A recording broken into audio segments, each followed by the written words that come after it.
আসসালামু আলাইকুম। হ্যালো। গত ২৪ ঘন্টার মধ্যে যতগুলো ঘটনা ঘটেছে, মানে আপনার চোখে পড়েছে, সবগুলো ঘটনাকে একত্রিত করলে কোন ঘটনাটি আপনার কাছে সবার আগে সবচাইতে বেশি গুরুত্বপূর্ণ মনে হয়? কতগুলো ঘটনা ঘটেছে? সবগুলো কি আপনার মনে আছে? এখান থেকে মনে থাকবে ১ টা, ২ টা, ৩ টা। সবার আগে কোনটা মনে আসে? ধরেন কেউ বলবে, এই যে ইরানের সকল শর্ত মেনেই আমেরিকা যুদ্ধবিরতিতে যেতে বাধ্য হয়েছে। অনেকে এইটা বলবে, তাই না? এটা একটা মনে থাকার মতো ঘটনা বৈকি। এরপরে ধরেন রিমান্ডে 111 এর কুশীলবদের রোমহর্ষক বর্ণনা, একের পর এক গোপনীয়তা ওপেন হচ্ছে। এটা একটা ঘটনা। ওই যে মামুন খালেদকে রিমান্ডে নেওয়া হয়েছে। আবার অবৈধ সংসদের স্পিকার, খুনি হাসিনার অবৈধ সংসদের স্পিকার শিরীন শারমিন অ্যারেস্ট এবং 2 দিনের রিমান্ডে। ক্ষমতা কত বিচিত্র, কত বৈচিত্র্য ক্ষমতার আগাগোড়া উত্থান পতনে। এই শিরীন শারমিনের কি ক্ষমতা ছিল এক সময়, কি চেহারা ছিল, 2টা চেয়ার লাগতো বসতে। শিরীন শারমিন এখন জেলে। বাংলাদেশের মেধার অপচয়। শিরীন শারমিন কিন্তু মেধাবী, কিন্তু স্বৈরশাসনের তোষণ করতে গিয়ে, সুবিধা আদায় করতে গিয়ে, স্বার্থের কথা দেখতে গিয়ে, ভারতের দালালি করতে গিয়ে কি এক মেধার অপচয় হয়েছে। আওয়ামী লীগের এই নেত্রী শিরীন শারমিন একাডেমিক্যালি খুবই মেধাবী, কিন্তু পৃথিবীতে সবচাইতে মেধাবী কে? শয়তান। মেধা যখন খারাপ কাজে ব্যবহার হয় তখন সে শয়তান হয়ে যায়। এই শিরীন শারমিনও শয়তান হয়ে গিয়েছে। তার এর তলে দেখেন শিরীন শারমিনের অ্যারেস্ট হওয়া, রিমান্ডে 111 এর কুশীলবদের মুখোশ উন্মোচন, ইরানের সিজফায়ার মানে আমেরিকার সিজফায়ার, তারপরে গিয়ে আপনার এগুলা কিন্তু গুরুত্বপূর্ণ ঘটনা, আপনাকে এড়িয়ে যেতে দিবে না কোনোভাবেই। আবার সংসদে আইন হচ্ছে আওয়ামী লীগ নিষিদ্ধই থাকবে।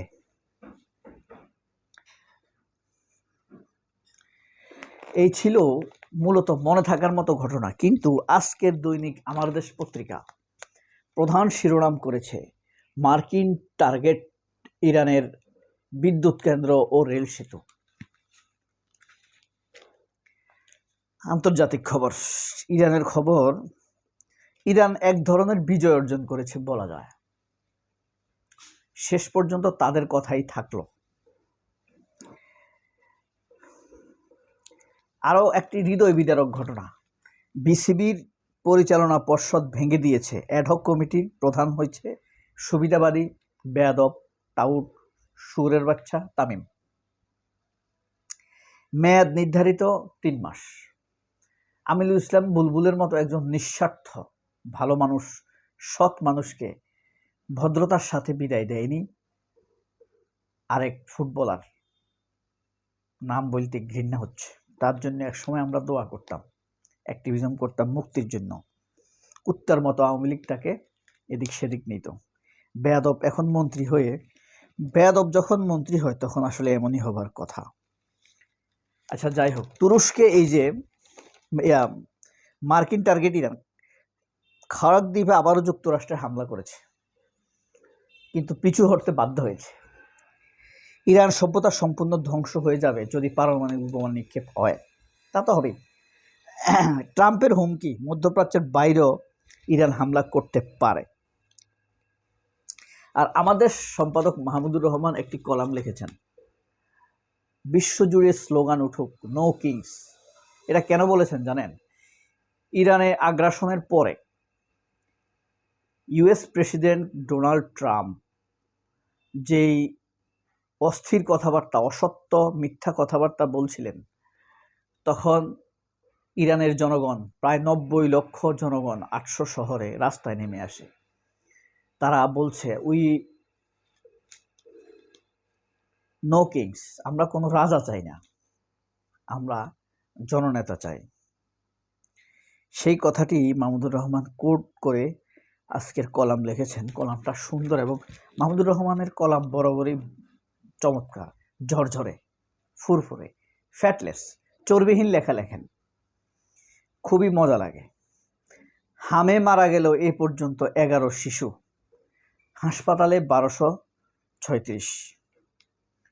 অবৈধ 3 সংসদের স্পিকার শিরিন শারমিন কারাগার। আচ্ছা, আমরা 111-এর কুশীলবদের মুখ খোলার ব্যাপারটা একটু দেখি, এটা একটা মজার ব্যাপার।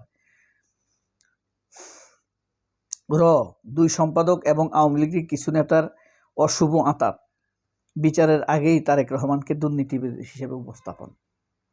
বাংলাদেশের রাজনৈতিক ইতিহাসের অন্যতম কলঙ্কিত অধ্যায় 111-এর বা 1/11 দীর্ঘ 2 দশক পর অসাংবিধানিক শাসনের নেপথ্যে কারিগরদের মুখোশ উন্মোচিত হতে শুরু করেছে। সম্প্রতি রিমান্ডে থাকা প্রতিরক্ষা গোয়েন্দা মহাপরিচালকের ডিজিএফআই সাবেক প্রধান লেফটেন্যান্ট জেনারেল শেখ মামুন খালেদের দেওয়া তথ্য বেরিয়ে আসছে বিভিন্ন চিত্র। সংশ্লিষ্ট সূত্রগুলো বরাত দিয়ে জানা গেছে, এসব তথ্য এখন যাচাই বাছাইয়ের প্রক্রিয়ায় রয়েছে। বিষয় নিয়ে তদন্ত চলছে। মামুন খালেদ দেওয়া তথ্য মতে জানা গেছে, ভারতের গোয়েন্দা সংস্থা র এর প্রভাবশালী 2 গুরুত্বপূর্ণ তথ্য। এগুলা কোনো পত্রিকা ছাপবে না, আমার দেশে ছাপবে।